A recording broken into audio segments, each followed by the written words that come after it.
하나님 말씀 요한복음 11장 38절입니다. 요한복음 11장 38절에서 44절입니다.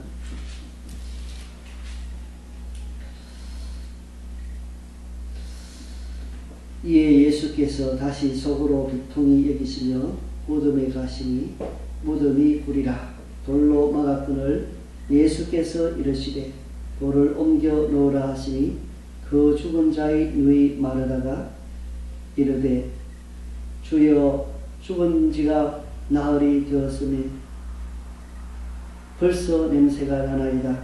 예수께서 이르시되 내 말이 네가 믿으면 하나님의 영광을 보리라 하지 아니하였느냐 하시니 돌을 옮겨 놓으니 예수께서 눈을 들어 우러러 보시고 이르시되 아버지여 내 말을 들으신 것을 감사하나이다. 항상 내 말을 들으시는 줄을 내가 알았나이다. 그러나 이 말씀하옵는 것은 불러선 우리를 위함이니 곧 아버지께서 나를 보내신 것을 그들로 믿게 하려 함이니이다. 이 말씀을 하시고 큰 소리로 나사로야 나오라 부르시니 죽은 자가 수족을 배로 동인 채로 나오는데 그 얼굴은 수건에 쌓였더라. 예수께서 이르시되 풀어놓아 다니게 하라 하시니라. 아멘.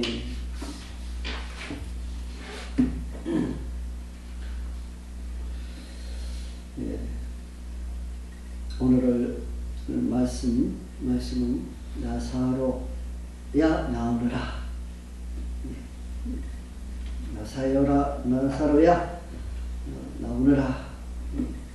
개정에서는 나오라 그렇게 되어 있죠. 죽음이 있는 곳에 슬픔이 있습니다. 이 세상 사람들 중에 그 누구 한 사람도 죽지 않는 사람 한 사람도 없다는 것을 유치원생들도 다 알고 있습니다. 한번 태어나면은 한 번은 죽게 됩니다. 빈손으로 왔다가 빈손으로 가게 되는 것이 우리 인생입니다. 그러나 이 죽음을 우리 주님께서는 극복하시는 분이신 것을 오늘 말씀을 통해서 알 수가 있겠습니다.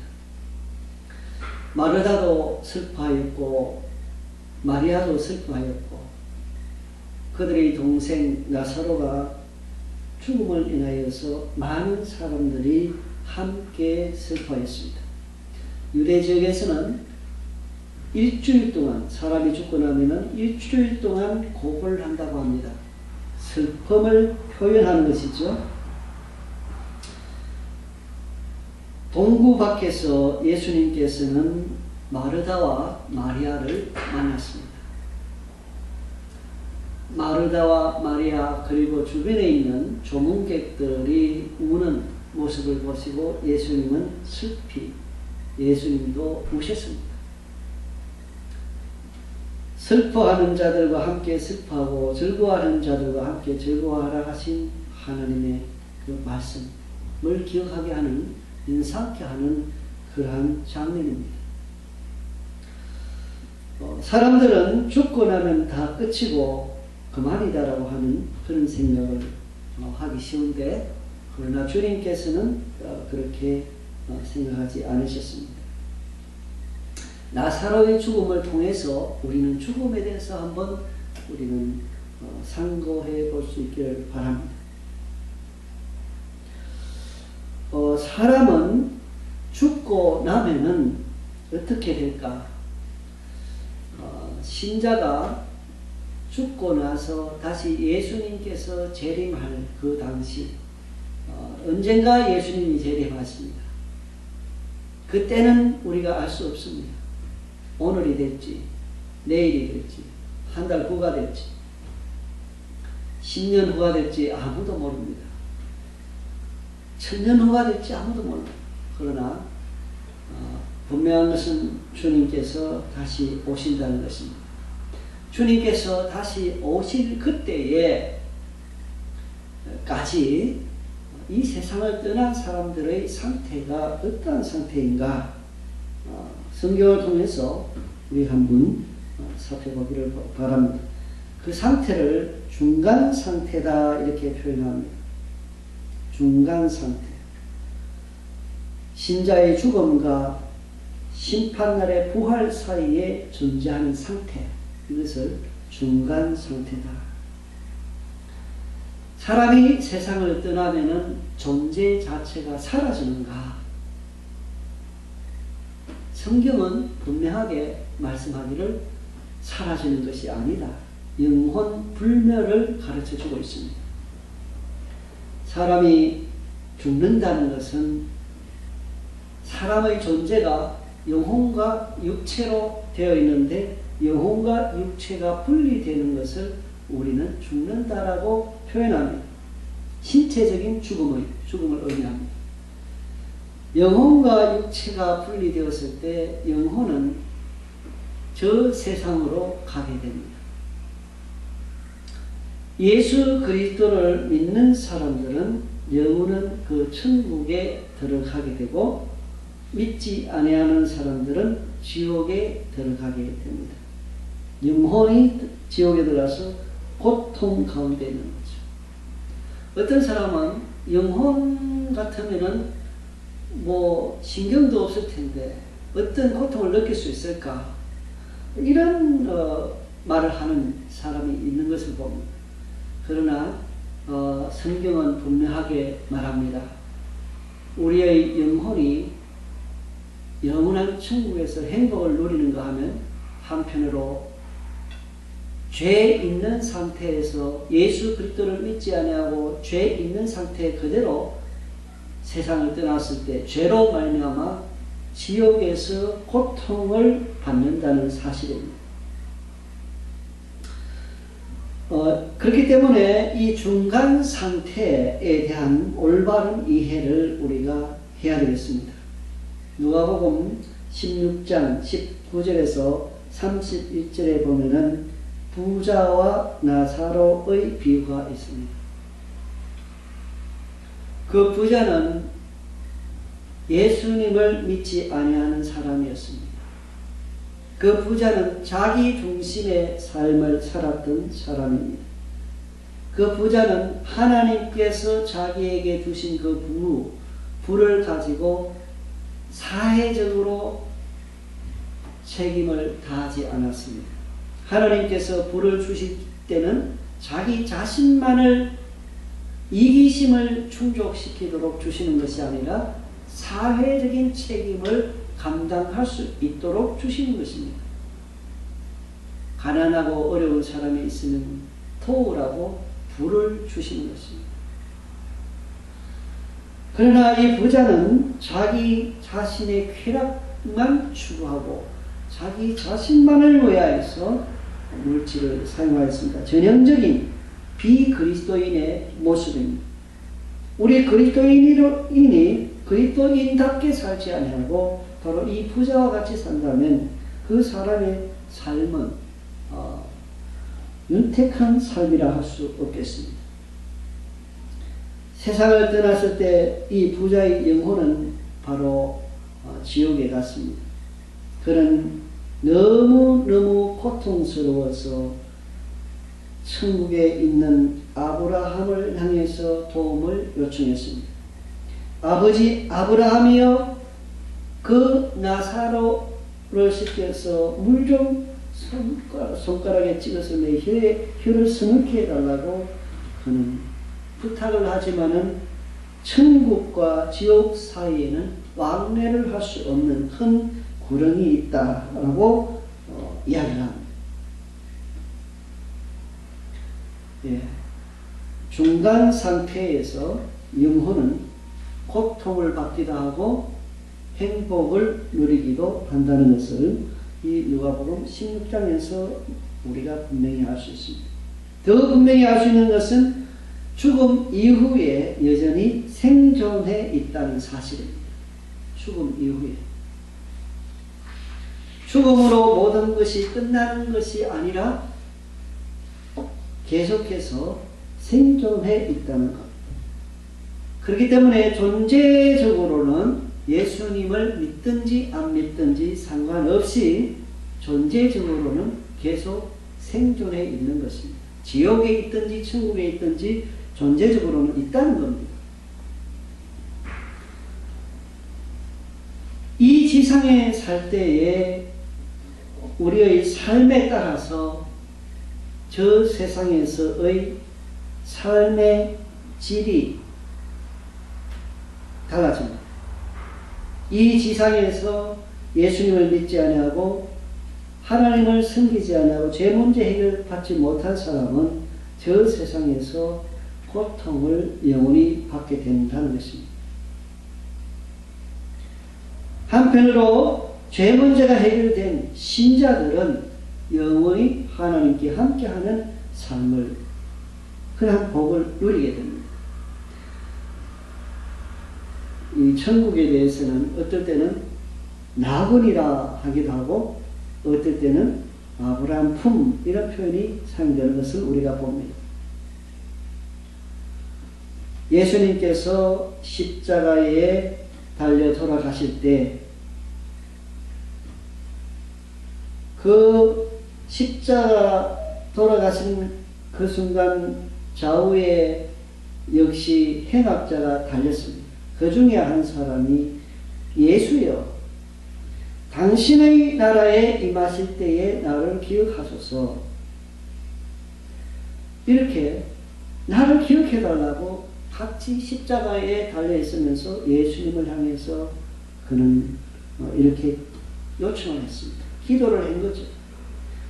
예수님께서는 내가 진실로 내게 이르노니 오늘 네가 나와 함께 낙원에 있으리라. 예. 오늘 네가 나와 함께 낙원에 있으리라. 영어로 하면 파라다이스. 파라다이스입니다. 예, 히브리어 헬라말로도 바로 파라다이스 의 어근이 되는 그 말이 사용되고 있습니다. 낙원이죠. 그 낙원이 바로 그 천국이라는 것을 우리가 알 수 있습니다. 어떻게 알 수 있는가 하면은 고린도후서 12장 4절에 보면은 사도 바울이 그가 낙원으로 이끌려 가서 말로 표현할 수 없는 말을 들었으니 사람이 가히 이르지 못할 말이로다 하면서 사도 바울이 천국에 들어갔던 경험을 이야기합니다. 사람의 손으로 짓지 아니하고 하나님께서 지으신 그 영원한 천국에 갔다 온 이야기를 하는데 바로 낙원이라는 말로 표현합니다. 예, 그렇기 때문에 예수님께서 그 강도에게 낙원이라고 표현했을 때 그 낙원은 바로 하나님 아버지가 계시는, 하나님 아버지께서 계시는 바로 그 천국을 의미하는 것을 우리가 봅니다. 또한 요한계시록 2장 7절에 귀 있는 자는 성령이 교회들에게 하시는 말씀을 들을지어다. 이기는 그들에게는 내가 하나님의 낙원에 있는 생명나무의 열매를 주어 먹게 하리라. 생명나무가 있는 그것은 천국을 의미합니다. 그렇기 때문에 여기에서 이 낙원, 요한계시록 2장 7절에 있는 이 낙원, 이것은 바로 천국을 의미합니다.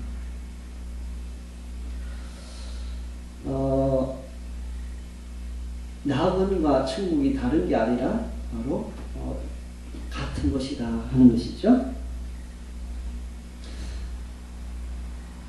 중간 상태, 사람이 세상을 떠나면은 천국 가든지 지옥 가든지 한다는 사실. 그런데 어떤 사람들은 사람이 세상을 떠나고 나면은 천국도 지옥도 아닌 어떤 중간 지점에 간다라고 생각하는 사람들이 있습니다. 천주교에서는 연옥이라고 하는 말을 사용하고 있습니다. 림보라는 말을 사용하는데 연옥에도 이 림보에도 유아림보, 무슨 림보, 무슨 림보 뭐 이렇게 있습니다. 그런 교리를 가지고 있는데, 그러나 성경에서는 결코 연옥 교리를 지지하지 않고 있습니다. 세상을 떠나면은 바로 천국 가고 바로 지옥 가고 이렇지 중간 과정이 없습니다. 세상을 떠난 사람을 위해서 더 이상 우리는 기도할 필요가 없습니다. 왜?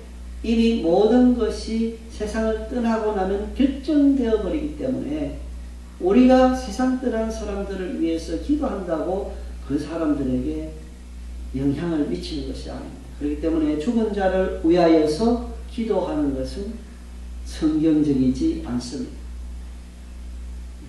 세상을 떠난 사람들 장례식에 가서 그 죽은 사람을 위해서 기도해야 하는 것, 그것은 올바른 것이 아닙니다.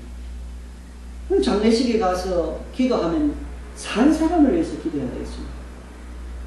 장례식장에 가서 기도할 때 고인이 남겨두고 간 그 가족들의 위로를 위해서 기도하고 그 가족들의 신앙생활을 위해서 기도하고 그 가족들이 하나님 앞에서 잘 되도록 위하여서 축복해 주는 기도, 그것이 필요하지. 죽은 자를 위한 기도는 쓸모없는 것이고 비성경적인 것입니다. 결코 해서는 안 되는 것이죠. 또 우리 이 본문을 통해서 보았을 때에 죽은 자는 이 세상 사람들과 접촉할 수 없다는 것입니다. 누가복음 16장에서 그 부자는 고통 가운데 있으면서 내가 이것을 알았더라면 내가 예수 믿었을 텐데, 내가 이것을 알았더라면 세상에서 내 자신만을 위해서 살지 않았을 텐데, 이기적으로만 살지 않았을 텐데, 그는 후회를 합니다. 그러나 그 후회는 늦었습니다.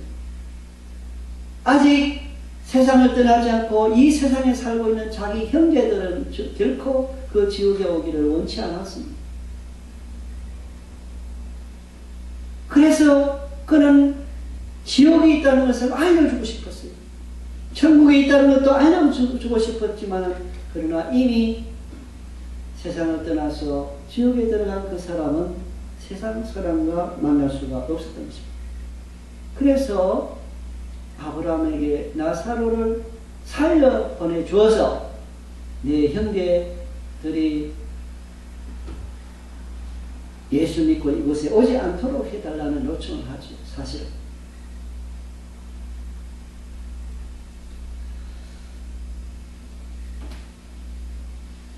이것을 통해서 우리는 알 수 있습니다. 이미 세상을 떠난 사람은 이 세상 사람들과 접촉할 수 없다. 그렇기 때문에 우리는 죽은 자를 위해서 제사를 지내는 것 해서는 안 됩니다. 제사를 지내면서 자기 조상, 할아버지, 할머니, 부모가 와서 제사를 받는다고 생각하는 것은 잘못된 생각입니다. 그러한 제사는 누가 받아먹느냐? 바로 귀신이 받아먹습니다. 마귀가 받아먹습니다. 귀신에게 절하는 것이라고 성경은 말합니다. 이방인의 제사는 다 귀신한테 절하는 것이다. 그 다음에 또 영적 존재에 대해서 우리가 생각할 때, 우리 영혼의 존재 생각할 때 기억해야 될 것은, 사람은 세상을 떠나서도 여전히 사람이라는 것입니다. 아브라함이 세상을 떠났을 때도 여전히 아브라함입니다. 세상을 떠나서도 여전히 그 사람은 그 사람이에요. 사람이 죽어서 귀신이 되는 것 아닙니다. 귀신은 따로 영적인 존재로 따로 존재하고 있습니다. 이 중간 상태, 그 다음에 중간 상태에 대해서 우리가 또 기억해야 될 것은, 여전히 의식을 가지고 있다는 것입니다. 예수님께서 세상에 있는 사람이 세상을 떠났을 때에 잠자고 있다라고 하는 표현을 가끔 하셨습니다. 오늘 본문에 있는 이 나사로에 대해서도 우리 앞에서 잠들었다. 언어적인 표현이에요. 비우지 않아요. 잠자는 것처럼 그러한 모습이 바로 죽어 있으면 가만히 있으니까 그런 모습을 잠잔다. 또 잠자는 사람이 다시 깨어나는 것처럼 깨어날 수 있기 때문에 죽은 자를 이렇게 잠잔다라고 예수님 표현하셨던 것입니다. 그렇다고 해서 이 중간 상태에 있는 사람들, 세상을 떠난 사람이 의식이 없는 그런 상태가 아니라는 것을 우리가 기억해야 되겠습니다. 지옥에 있는 사람들은 지옥에 있는 대로 이 세상의 일들을 기억하고 있습니다. 그리고 그 현장에서 고통 중에 있습니다. 천국에서는 천국에서 기뻐하며 즐거워하며 찬송하며 교제를 나누고 있다는 사실입니다. 이 중간 상태, 의식적인 존재로서 사람으로서 그대로 살고 있다는 겁니다. 우리나라 사람들은 사람이 죽어서 귀신이 된다라고 생각하는 경향이 있는데 그렇지 않습니다. 귀신이라는 것은 영적 존재입니다. 하나님께서 만드신 천사들 가운데 일부가 타락하여서 교만하여서 그들이 그 자리에서 떨어졌습니다. 그것이 바로 귀신들입니다. 그 중에 우두머리가 마귀입니다. 타락한 자들 중에 일부는 지금 지옥에 들어가 있습니다. 무정에게 들어가 있습니다. 일부는 지금 활동을 하면서 사람들을 넘어뜨리고 잡아뜨리고 죄짓게 만들고 유혹하고 있습니다. 하나님께 돌려야 할 그 영광을 가르치고 있습니다. 우리는 이러한 영적 존재, 귀신의 존재를 분명하게 인식하고 마귀의 존재를 인식해야지 사람이 죽어서 귀신이 된다. 이 잘못 생각하면 안 되겠습니다.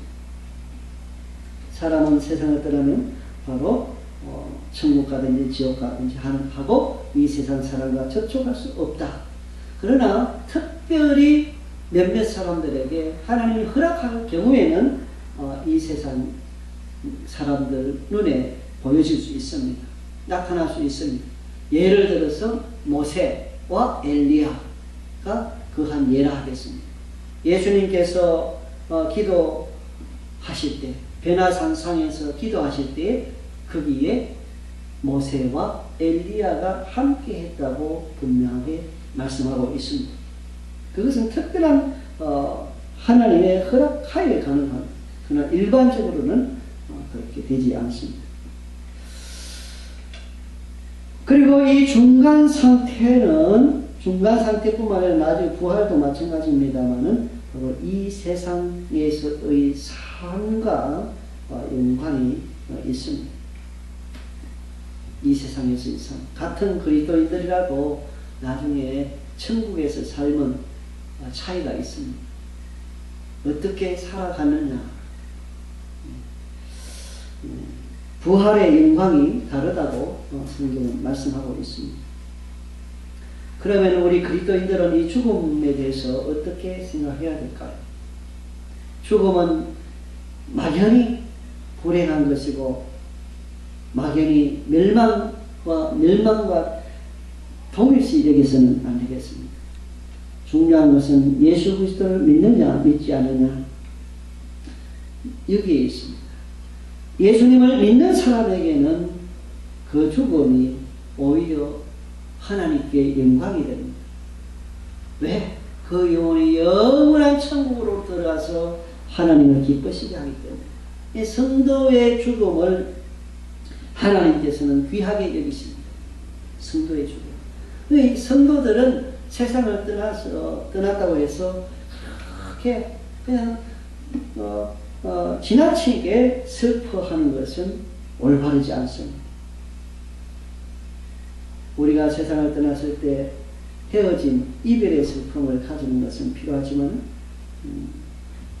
지나치게 슬퍼하는 것은 올바른 신앙인의 자세가 아닙니다. 죽음은 반드시 옵니다마는 그러나 그 죽음의 의미는 우리 그리스도인들에게 멸망이 아니라 새로운 멋진 삶의 시작이다. 사도 바울은 바로 이러한 삶을 학수고대하였습니다. 하나님께서 그에게 천국을 미리 보여주시기 때문에, 그 낙원을 이미 보여주시기 때문에 그 천국이 얼마나 좋은지를 사도 바울은 알았습니다. 그렇기 때문에 우리 그리스도인들에게는 궁극적으로 죽음이라는 게 더 이상 없습니다. 죽음이라는 것은, 멸망이라는 것은 더 이상 없다. 나사로의 죽음을 통해서 하나님의 영광을 나타낸다고 했습니다. 죽은 나사로를 살릴 것을 염두에 두고 하신 말씀이죠. 그러나 성경은 육신적으로 금세 살아나지 않는다 할지라도 성도의 죽음을 통해서 하나님이 영광 받으신다는 것을 우리가 볼 수 있습니다. 예수님께서는 베드로에게 말했습니다. 어떠한 죽음으로 죽게 될 것인지에 대해서 베드로에게 말씀하실 때에 바로 그것은 하나님께 영광 돌릴 것을 말하는 것이다 했습니다. 요한복음 21장 19절에 이 말씀을 하시는 베드로가 어떠한 죽음으로 하나님께 영광을 돌릴 것을 가르치십니다. 그러니까 하나님께서는 그리스도인들의 죽음을 통해서도 영광을 받으신다.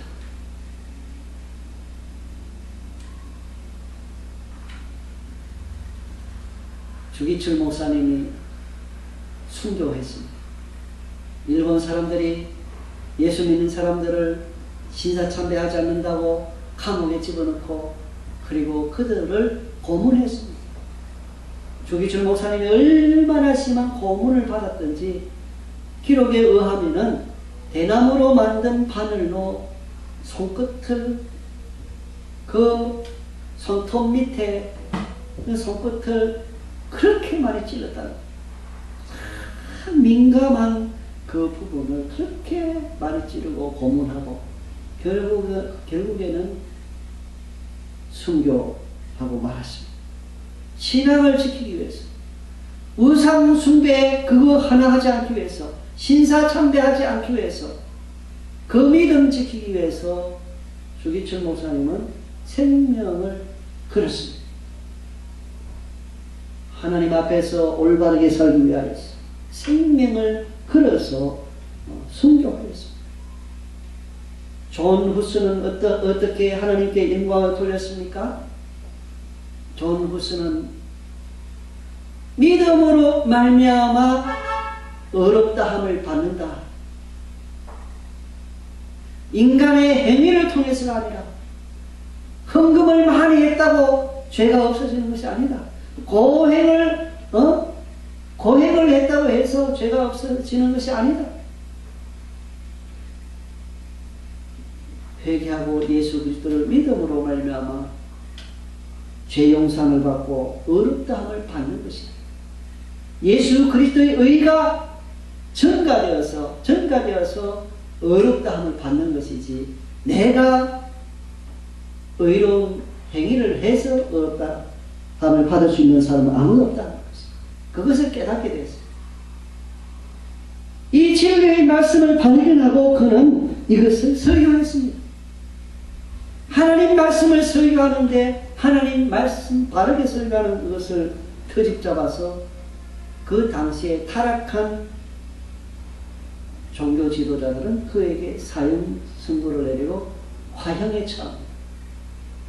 화형에 처하기 전에 한 번만 번복하면 살 수 있지 않나. 믿음으로 말미암아 어렵게 되는 것이 아니라 행해야 된다. 믿음으로 말미암아 어렵게 된다. 이 진리만 바로 잡아도 그렇게 심각하게 타락하지 않습니다. 믿음으로 말미암아 어렵다함을 받는다라고 사람들이 알게 되면 더 이상 그 그 성 베드로 성당을 짓는데 필요한 돈을 끌어모으는 면죄부를 판매하는데, 예? 이제 그 면죄부를 판매할 수가 없게 됩니다. 수입이 줄어든단 말이죠. 어쨌든 존 호스는 이 신앙 지키다가 세상을 떠났습니다. 그것을 통해서 하나님께 영광 돌렸죠. 크바디스라고 하는 영화가 있습니다. 그 영화 마지막 이렇게 부분에 보면은 네로라고 하는 이 미치광이 왕이 자기가 좀 더 아름다운 로마, 냄새나지 않은 로마, 가축을 키우고 막 이렇게 지저분한 로마가 아니라 깨끗한 로마, 아름다운 로마를 건설하고 싶은데 어떻게 하는 건가? 그래서 사람을 시켜서 불을 질러버렸죠. 방마를 합니다. 로마를 불태워서 새로 건설하였다. 그리고 그 방마 책임을 거짓말로 기독교인들에 돌리는 것을 봅니다. 그러니까 군중들이 기독교인들에 대한 적개심이 불같이 일어나요. 그것을 이용해서 또 이 네로 황제는 기독교인들을 잡아다가 원형 경기장에 집어넣습니다. 그리고 수십 마리의 사자들을 내보냅니다. 그런데요, 원형 경기장에 사자 앞에 사자의 먹이가 되기 직전인 그 사람들이 찬송을 합니다. 사자에게 물을 뜯기면서도 죽음이 눈앞에 왔는데도 불구하고 그들은 하나님께 영광을 돌리면서 찬송을 합니다. 이 네로 황제는 그들이 부르는 찬송에 질급을 하는 것. 아니 저들이 죽어가면서도 어떻게 저렇게 노래를 부를 수 있는가?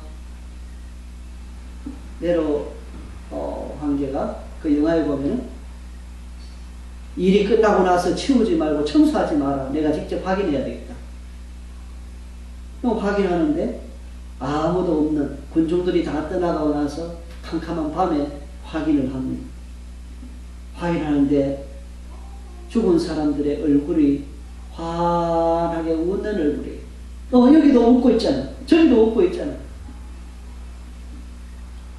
뿐만 아닙니다. 그 무리들이 사자밥이 되고 난 이후에 이제는 또 다른 방법으로 사형을 처합니다. 화형에 처합니다. 밑에 불이 활활 타올라오고 있습니다. 나무에 달린, 십자가에 달린 그리스도인들은 활활 타오르는 불길 속에 타들어갑니다. 그러나 그들은 그런 가운데도 찬송을 합니다. 이 바로 쿠바디스 영화의 모습. 주님을 사랑하는 자, 믿음이 있는 자들은 죽음을 멸망하는 것으로 생각지 않습니다. 주님을 만나는 영원한 천국에 들어가는 바로 그 순간이 죽음입니다. 스데반 집사님의 죽음의 자세에 보십시오. 그는 죽음을 두려워하지 아니하였습니다. 오히려 그는 죽어가면서도 자기를 죽이는 사람들이 불쌍해서 그들을 위하여서 기도하는 스데반 집사님의 모습을 우리가 볼 수 있습니다. 이 중간 상태의 모습, 우리가 죽음을 생각하면서 올바른 지식을 가질 수 있어야 되겠습니다. 나사로는 죽었습니다. 그러나 나사로의 죽음을 통하여서 하나님께서 영광 받으실 계획이었기 때문에 우리 예수님께서는 나사로를 살리시는 것입니다. 이제 무덤으로 갔습니다. 비통한 마음이 있다 그랬습니다. 속으로 비통한 마음을 가지고 무덤 앞에 갔을 때에 유대인의 무덤은 동굴로 되어 있습니다. 그 동굴 안에는 넓은 공간이 있습니다. 그리고 그 공간 바닥에는 또 넓적한 돌이 있어서 사람이 세상을 떠나면 곧장 그 넓적한 사람 시신을 묶어서 헝겊으로 동여매 메고 싸서 그 바위 위에 가져다 놓습니다. 그리고 그 유골만 남았을 때 유골은 그 방 안에 있는 벽에 파놓은 네모로 된 그러한 굴 안에 넣게 되는 것입니다. 그래서 동굴 하면은 가족묘지가 됩니다. 가족묘지. 들어가는 동굴이 있고, 그 다음에 그 안에, 동굴 안에 들어가면 넓게 되어 있고, 넓은 그 벽에는 네모로 된 구멍들이 있기 때문에 그것은 바로 동굴은 가족묘지가 되는 것입니다. 나사로도 바로 이 동굴에 넣어놨습니다. 예수님께서 돌을 옮겨 놓으라고 부릅니다. 인간이 할 수 있는 것은 인간이 해야 된다는 것을 보여줍니다. 인간이 할 수 있는 것. 예수님께서 능력으로 돌을 옮길 수 있는 능력이 있음에도 불구하고 예수님은 돌을 옮겨 놓지 않았습니다. 돌을 옮겨 놓으라. 마르다가 이야기합니다. 예수님, 시체가 벌써 죽은 지 나흘이 되는데 썩어서 냄새가 날 텐데. 냄새가 나나요? 그래도 주님께서는 믿음을 가지라고 합니다. 그 돌을 옮겨놨습니다. 냄새가 풍겼을 것입니다. 냄새가 동굴에서 썩은 냄새가 밖으로 나왔을 것입니다. 코를 찔렀을 것입니다.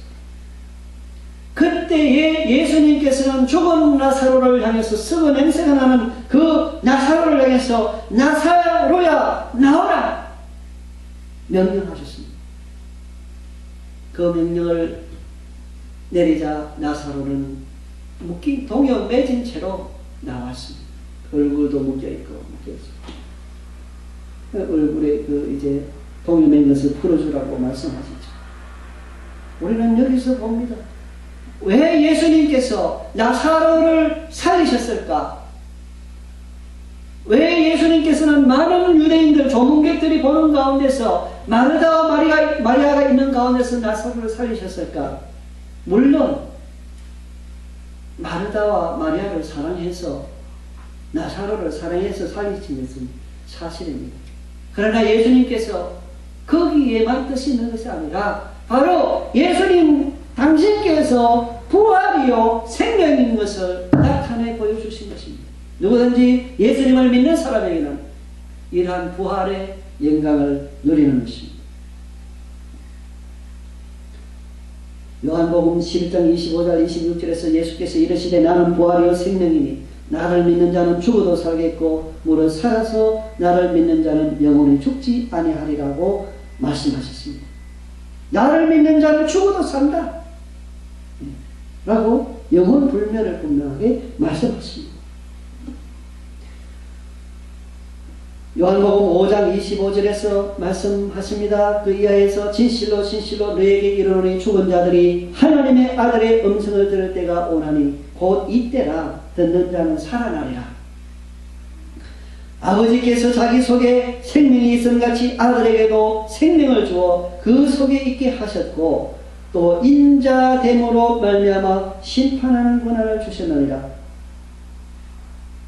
이를 놀랍게 여기지 말라. 무덤 속에 있는 자가 다 그의 음성을 들을 때가 오나니 선한 일을 행한 자는 생명의 부활로 악한 일을 행한 자는 심판의 부활로 나오리라. 이 부활에 대해서 주님께서 알게 하시기를 원하셨습니다. 예수님이 바로 부활이요 생명이십니다. 부활이요 생명이신 예수 그리스도, 나사로를 살리신 예수 그리스도, 앞으로 우리 모두 세상을 떠났을 때 우리 몸을 다시 일으키신 그 예수 그리스도, 하나님 아버지께서 예수님을 살리신 것처럼 성령께서 우리 속에 가셨기 때문에 성령께서 그 영으로 우리를 살리신다고 하신 것입니다. 그러므로 우리는 이 부활의 신앙을 가지고 오늘도 살아가야 되겠습니다.